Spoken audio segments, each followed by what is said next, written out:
Hey guys, Spirit of the Law here. In this video, I want to talk about a really common question from people just picking up Age of Empires 2, and that's which civilization is the best for beginners. With 35 of them in the game now, it's a lot to take in all at once. Now, I don't think there's one perfect answer to this, so in this video, I want to talk about a few schools of thought and the rationale for each of them. I also want to emphasize before we start that decisions made in-game are much more important than which civ you pick before the game. If you're looking to jump in and be successful against the AI or your friends, it's probably more important to learn a good starting build and unit counters than to make a good strategic civ choice. That being said, I think specializing in one or two civilizations at first while you learn those core skills is a good idea, so that's what we'll look at here.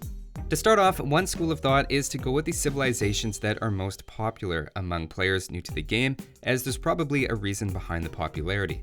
New players, to overgeneralize for a minute, tend to lean toward playing defensively and rely on their unique unit regardless of the situation. Naturally then, a couple of the most popular choices for new players are the Byzantines and Teutons. The Byzantines, for example, are intentionally designed as a defensive civilization, and they have a lot of bonuses geared toward that playstyle, like cheaper halberdiers, skirmishers and camels, free town watch, faster healing monks, as well as more building HP.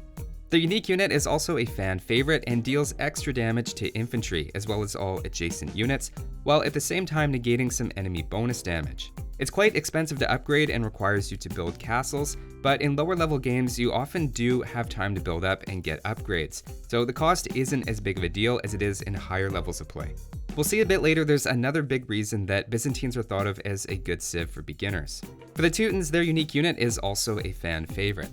In battles without micromanagement, the Teutonic Knight can perform really well, with the highest melee armor in the game. Because of their slow speed, many skilled opponents will use hit and run against them, but again at lower levels or against the AI, that's less of a concern. Their castles also have extra range and potentially more arrows, and they also have a bonus for cheaper farms that encourages you to farm a lot, which is a really good habit to get into. For experienced players with normal settings, it's not unusual to end up with 50 or 60 farmers in Imperial Age, and the sooner you can safely get to that number, the better.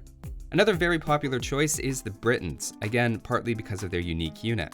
At higher levels, players will counter longbows with a combination of rams and onagers, but mass longbows are usually difficult for the AI and other new players to stop.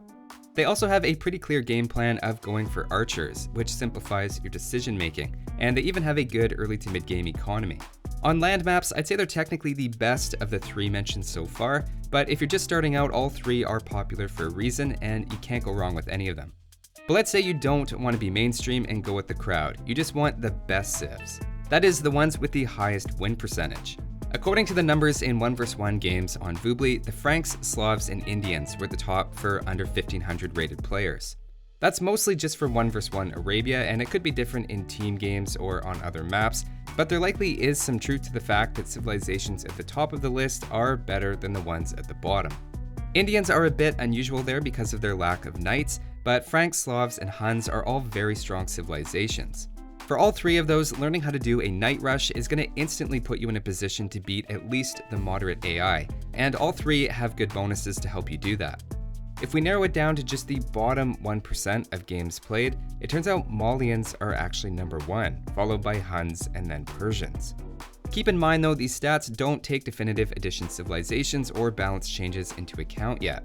The information put out so far for definitive edition is a lot more confusing to interpret and seems to be tracking single player games against the AI as well. So the win percentages are really inflated, but for what it's worth, the newest 4 civilizations have the highest win percentage at this point. If you want the most objectively strong civilizations, any of those mentioned would be good candidates to try. Now, all that being said, another school of thought is that new players should go for civilizations with the most techs in the late game. Lower level games online or against the AI tend to go to the late game quite a bit, and having a variety of options can definitely help you learn the units and techs as well as how they interact. Arguably the best choice in that case would be the Spanish, as they have the most technologies and upgrades available. If you're brand new and just want to explore the different unit types, they're probably the next best thing to playing with all techs enabled, though quite a few civilizations aren't that far behind in total tech count. The only big things they're missing are the crossbow upgrade and any of these specialized cavalry units, but in general Spanish have a good variety of units, defensive technologies, and even a great unique unit. Byzantines are pretty similar as well for having a very open tech tree. Combined with their defensive playstyle and lack of Dark Age bonuses, there's a pretty compelling argument for why they're so popular with new players and recommended so much by experienced ones. Saracens also get thrown in this group sometimes as well. None of those 3 civilizations have an overpowered Dark Age bonus, which means you can avoid relying on that during your early game and potentially picking up some bad habits. That said, some people argue the opposite, and the contrasting philosophy is that the best new player civilizations are the ones with the greatest advantage in the early game. Certainly you'll have the most success out of the gate if you grab one of those. If that's what you're looking for, the 3 I'd recommend are the Huns, Lithuanians, and Incas. If you are hoping to improve in the long term and are worried about getting used to an especially easy early game, then these would instead be civilizations to avoid. The Huns are the most extreme case and one of the easiest to play because they don't need to build houses, which simplifies the game and gives you one less thing to worry about. I also include the Lithuanians here because they start with an extra 150 food. That can cover up for a lot of early game inefficiencies and help you keep villagers coming out, which just makes for an unusually smooth Dark Age. Newer players I find quickly associate faster advance times with being a better player, which is true to an extent, and the extra 150 food lets them advance unusually quickly. That said, keep in mind that advancing quickly is only useful if you have the economy to actually afford units and techs in the next age, which is a balance that good build orders are meant to do for you. I also want to put the Incas in here as an easy Dark Age civilization, mostly because of their extra llama at the start of the game. Their houses also contribute double the population space, making them feel like a blend between the extra food of the Lithuanians and the Huns' bonus of not building houses at all. In my opinion, they're the easiest of the 3 American civilizations to learn, and I'd consider them the Byzantines of the American civs, with a lot of late game options and a defensive bonus, but missing cavalry, making them a bit more streamlined. Personally, I do support the argument that learning on these civilizations will make other civs feel a lot weaker in comparison, and make them harder to switch to. That's why some people argue at first it's best to avoid these civilizations, along with the Chinese because of their lack of food at the start of the game. There's also an argument to avoid American civilizations at first because of their lack of stable units.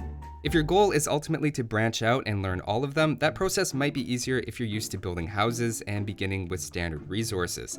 But if you're just playing for fun and don't care too much about branching out later, I don't see anything wrong with going for Huns every game, and don't let anyone tell you that you're enjoying the game the wrong way.